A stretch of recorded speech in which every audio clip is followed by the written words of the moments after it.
Привет, друзья! Лечение печени тыквой поможет нормализовать функционирование желчевыводящей системы и восстановить клеточные мембраны гепатоцитов, структурных единиц печени.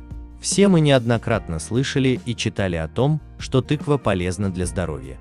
А в чем ее польза? И что можно подлечить, если регулярно есть тыкву? Если регулярно есть тыкву, можно существенно подлечить себе печень.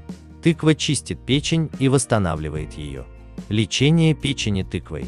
Тыкву для лечения заболеваний желудочно-кишечного тракта и печени использовали еще в Древнем Тибете. Она отлично регулирует пищеварительные процессы и за счет высокого содержания пектина в мякоти способствует выведению лишнего холестерина.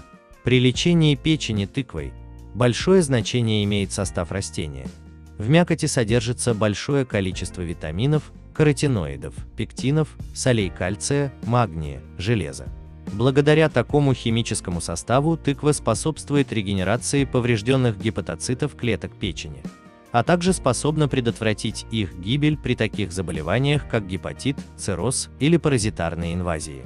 Большое количество минеральных веществ в составе тыквы делают этот продукт настоящим природным очистителем организма.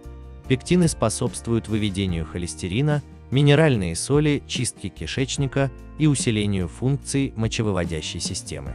Таким образом, блюда из тыквы не только напрямую воздействуют на поврежденные клетки печени, но и способствуют общему очищению организма, что также благотворно сказывается на работе главного фильтра тела человека – на печени.